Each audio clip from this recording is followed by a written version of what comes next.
Are you a new or new-ish drummer who just feels like you've hit a wall and you're not getting anywhere? Don't worry, it's happened to all of us. But today, I'm going to share with you 5 really simple tips that if you implement them, could seriously help you to blast off to that next level. So let's get out to the studio and get going. And here we are behind the kit for tip number 1. So one of the things that I see most people neglecting when they first start off on their drumming experience is their throne. You may think it's just the chair I sit on when I'm playing my drums, but you couldn't be more wrong. Your throne position is very important. You want to have your throne in a center line of your kit. You want to use your body as the center, and you want to have everything else very ergonomically wrapped around you. Okay? And in terms of throne height, you don't want your throne too high. You don't want it too low. You don't want your legs up here when you're sitting because you're going to wear yourself out. And you don't want your butt to be way up here and your legs straight down when you're playing your drums either. You want a nice, smooth slope on your legs. This may be too high for some, but it's all about being able to sustain your playing for long periods of time without getting tired. When you're playing your pedals, you want the majority of the work being done by your calves, your shin muscles, and your ankles. Most of the footwork is coming from your ankles. Whether you're playing heel up, heel down, heel toe, doing the swivel method, all of that.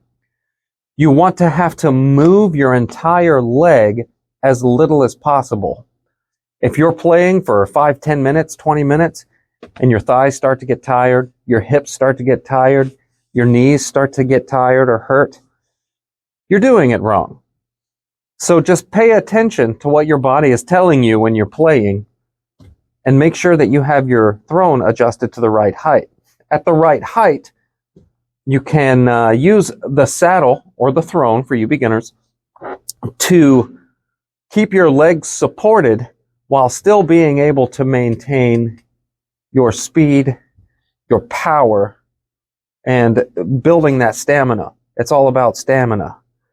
Now, your legs are going to bounce a little bit when you're playing, no matter what, but you just don't want them doing this. You're not riding a bicycle, okay?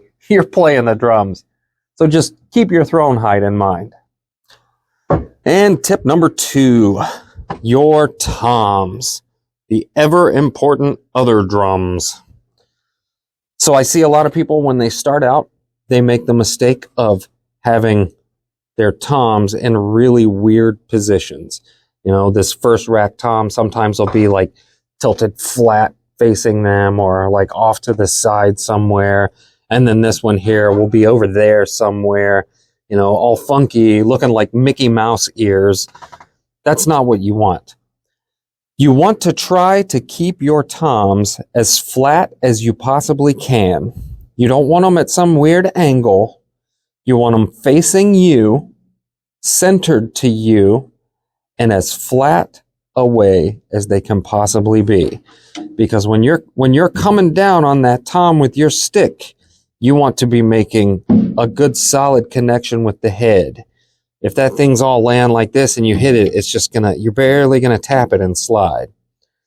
Also, a good thing to work on is your accuracy. When you're hitting your toms, you want to be hitting your toms as close to the center as you can. You don't want to be hitting them up here around the rim. You don't want to be whacking the rim with your stick. You want to be making good contact with the center of your toms. Very important.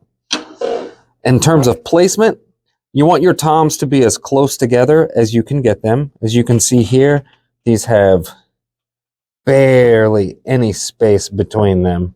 That's as close as I can get them.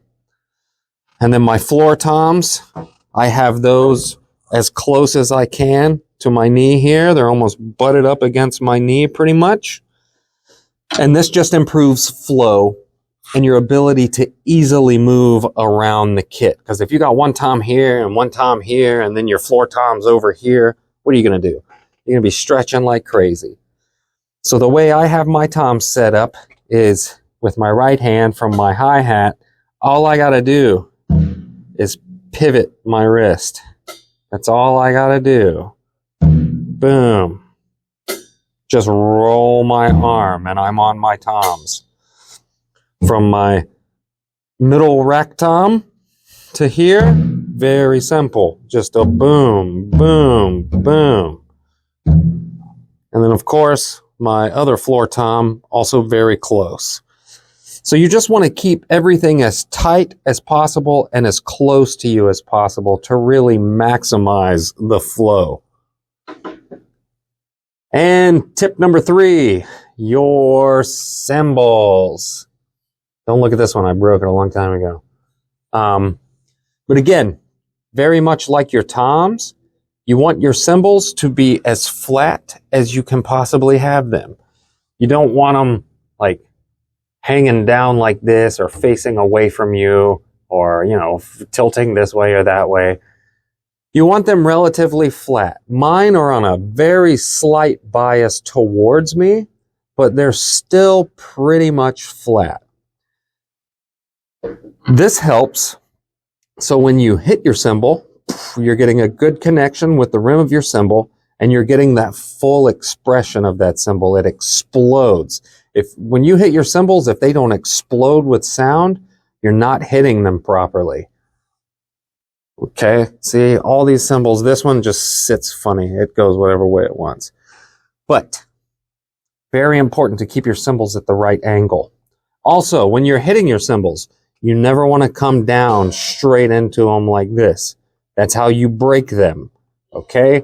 When you're hitting your cymbals, it's a down and sweeping motion, like you're trying to cut through it. Yes, you're going to come down, but as you're coming down, you're going to roll off. Just slide off of that cymbal. Boom. Okay? Never this. This. And if you do that, your cymbals will sound better, and it will extend the life of them, and you won't be having to buy new expensive cymbals all the time.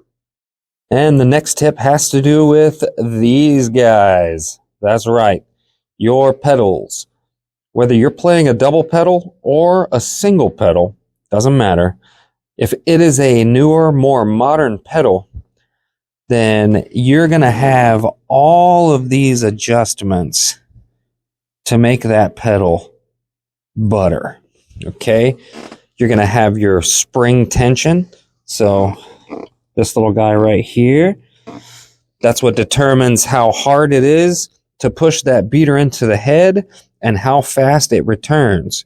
You're going to have adjustments for your beater position when they're static, and that just determines how close or how far your beaters naturally rest away from the head. You'll have adjustments for your pedal board height. Some pedals have more adjustments, some have fewer adjustments, but those are pretty much the basic. And I'm not going to get into how to adjust your pedals because there are countless videos online as to how you get those things tuned in. But it is very important. I see too many drummers just buy a new pedal, especially new inexperienced drummers. They'll see somebody playing a pedal and think, well, if I get that piece of hardware, I'll be able to play just like them. That's not how it works. That person that you love, that drummer that you idolize, they have spent years mastering their craft, okay? And I guarantee you, tune their pedals. They get new pedals, they will play with them until they find that sweet spot. So that's what's important to do, is dedicating some time just to your pedals, finding those proper adjustments. And it changes according to the style of music you're playing. And in general, it will change over time. What you think is the sweet spot right now, in 2, 3, 5 years, it might not work for you anymore. So it's very important that you take time to properly tune your pedals so you can find that happy marriage between functionality and feel. And if you take the time to get your pedals dialed in, it will make a huge difference on your progress. Huge difference. Trust me. I made the mistake for many years of just playing my pedals right out of the box. And once I started tuning them, the change came really quick. Really quick. So just do that. Spend some time. And tip number 5 has to do with, drum roll please, you guessed it, grip. Now, the biggest mistake I see a lot of new players making is having a really bad grip. You don't want to be choking your stick. You don't want to be holding it way up here when you're playing. This is gonna wear your hand out. It's gonna give you a really bad sound on your hats, bad sound on your toms, bad sound on your cymbals. It's just not gonna work for you. It's a no-no. And on the other end, you don't want to be grabbing the butt down here. You don't want to be playing with your stick like this, because it's just a loose, wobbly mess. And guess what's going to happen? Oh, it's just going to fly out of your hands just like that. And your hands are going to get tired, and your palm is going to hurt, and you're going to wear blisters into the fold of your hand, and it's just no bueno. So what I like to do is put my thumb on this center line here, right? And then put my pinky at the butt like this. And then in the center, where my fingers naturally curl around the stick, I want to start right there, right? Test that out. The key is having a little bit of the butt of the stick in your palm, okay? You need that palm support on your drumstick. And when you're playing, as you advance, you're gonna learn how to use your palm to rebound your stick, and you're gonna learn how to use your fingers to rebound the stick in conjunction with the rebound from the head. So instead of having to do a full motion every time you want to stroke, you can use very little motion, right? Using your fingers and your palm to make that stick stroke. Grip is very, very, very, very, very, very important in terms of playability, your stamina. If you're holding your stick correctly, your hands will feel better, your drums will sound better, and you won't look so stupid holding your drums up here, drumsticks up here. It's just goofy. Don't do it. Just don't do it. And I know I said it was going to be 5 tips, but I lied. I'm going to give you a 6th tip, a super bonus tip, which I'm sure you've probably already heard. If you're taking lessons or classes, you have a teacher. I really, really hope that you've already heard this, and if you haven't, then shame on your teacher. But my probably most important tip that I could give you as a new drummer or a developing drummer is to practice, practice, practice. And not just practice, but practice correctly, using proper technique, holding your sticks the correct way, using your pedals the correct way, maintaining a good posture while you're playing your drums. These are all very important things, okay? Working on your accuracy, each hit, each tom on your snare, on your cymbals. You really want to hone your ability. You want to become a master, right? And the only way to become a master is to practice and do it correctly. You can practice the wrong way all you want to, and all it's going to do is slow you down, create bad habits, and in the future, it's going to be nearly impossible to break those habits. Okay? So just learn how to do things the right way. Look for advice. Ask people you know who have been playing for years and years and years. Don't ever be afraid to ask questions. So you are not alone, okay? Just remember that. Know that you're going to have moments of discouragement where you feel hopeless, like you're just not going to get any better. But that is not true. As long as you practice and you push through, find other people, find a community, find videos online. There are millions, I'm sure, of videos just like this, and people that would love to help you advance and perfect your craft.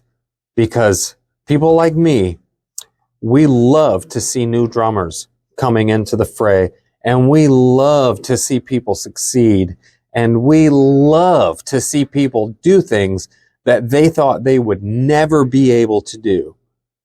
So, if you've made it this far, I really appreciate it. If you could give me a like and maybe a share or even subscribe, because being a new channel, that really helps me out. And I want to get this message out to absolutely as many new and young drummers as possible, because I want to see people succeed. More than anything, I want you to make it, and I really want you to enjoy your trip along the way.